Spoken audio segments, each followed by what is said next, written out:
வணக்கம் மக்களே. இன்றைக்கு பார்த்தீங்கன்னா 10th standard social science unit 1 causes for the world வாரில் நெக்ஸ்ட் பாயிண்ட்டு இன்றைக்கி வீடியோவில் அப்லோட் பண்ண போகிறேன். ஓகே ஸ்டூடெண்ட்ஸ், நல்லா லிசன் பண்ணுங்கள். ஓகேங்களா? Today we can see Balkan war, Balkan போர். இன்றைக்கி என்ன பார்க்க போகிறோன்னா பால்கன் வார். இந்த பால்கன் வார் எப்படி நடந்துச்சுன்னா, இப்போ இதெல்லாம் Balkan countries Austria, Hungary, Romania, Bulgaria, Bosnia, ஹெக்கோஸ்னியா, மாண்டினிக்ரோ, இது எல்லாமே பால்கன் கண்ட்ரிஸ். இந்த பால்கன் கண்ட்ரிஸ் எல்லாம் டர்க்கி என்ன பண்ணியிருக்கு, கண்ட்ரோல் பண்ணிகிட்டு இருக்கு. Turkey was a powerful country in the south west of Europe in the first half of 18th century. First half of 18th century Turkey ரொம்ப powerful கண்ட்ரியாக இருந்திருக்கு, ரொம்ப பவர்ஃபுல்லாக இருந்திருக்கு, ரொம்ப பவர்ஃபுல்லாக வலிமை வாய்ந்த நாடாக திகழ்ந்திருக்கு. First half of 18th century டர்க்கினா துருக்கி, வலிமை இந்த டர்க்கி இருக்குல்ல, இந்த இருக்குது பாருங்கள், இது வலிமை வாய்ந்த நாடாக இருந்திருக்கு.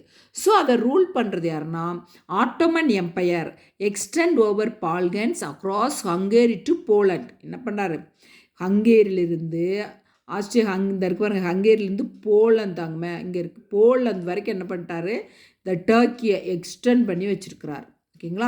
தி empire contained many non Turkish people in the Balkans. துருக்கி பேரரசு பால்கன் பகுதியில் பல துருக்கி அல்லாத மக்களை கொண்டிருக்கு. பால்கனில் துருக்கி இல்லாத மற்ற மக்கள் வாழ்கிறாங்க அப்படின்னு கண்டுபிடிச்சிட்டார்.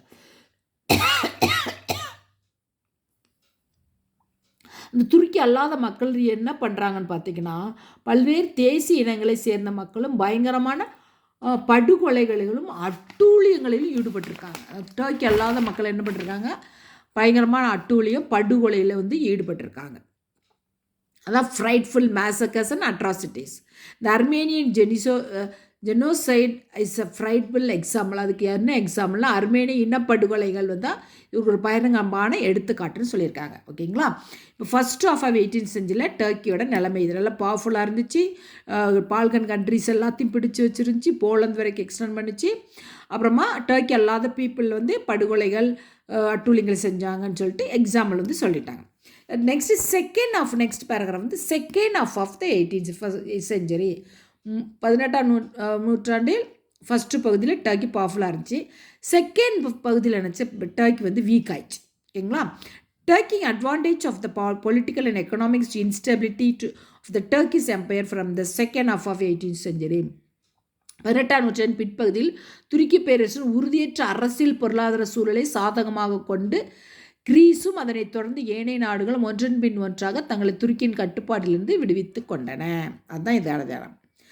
டர்க்கி பொலிட்டிக்கல் இன்ஸ்டபிலிட்டி ஆனவுடனே அந்த டர்க்கி கடையில் இருந்தாங்களே இந்த பால்கன் கண்ட்ரிஸில் ஒன்று ஒன்றா அதிலிருந்து டர்க்கியிலேருந்து வெளியில் வந்துக்கிட்டே இருக்கிறாங்க. கிரீஸ், செர்பியா, பல்கேரியா, மாண்டினிக்ரோ எல்லாம் என்ன பண்ணிட்டாங்க, டர்க்கி கண்ட்ரோல்லேருந்து வெளியில் வந்துட்டாங்க.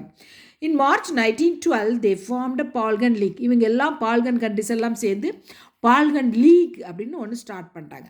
பால்கன் லீக் ஸ்டார்ட் பண்ணி டர்க்கியை போய் அட்டாக் பண்ணுறாங்க. இந்த பால்கன் கண்ட்ரிஸ் எல்லாம் they started Balkan League and attack Turkey.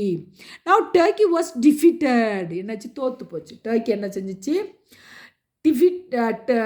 defeated Turkish force in the first Balkan War. First Balkan war 1912 to 13. First Balkan war யாருக்கெல்லாம் நடந்துச்சுன்னு பார்த்தீங்கன்னா டர்க்கிக்கும் பால்கன் கண்ட்ரிஸ்க்கும். பால்கன் கண்ட்ரிஸ் விக்ட்ரி ஆகிட்டாங்க, டர்க்கி தோற்று போச்சு. ஓகேங்களா? டிஃபீட் ஆச்சு டர்க்கி. ஸோ இந்த according to the treaty of London sign May 1930 new state of என்னாச்சுன்னா அந்த ட்ரீட்டி ஆஃப் லண்டனில் ஃபர்ஸ்ட் பால்கன் வார் எண்ட் ஆச்சு. ஓகேங்களா? தென் ஒரு new state Albania was created and other Balkan state divided by Macedonia. New state Albania create ஆச்சு.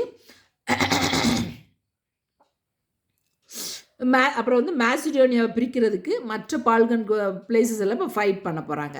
Turkey ரொம்ப Constantinople அப்படிங்கிற ஒரு சிறிய ஏரியாவாக இருந்துச்சு.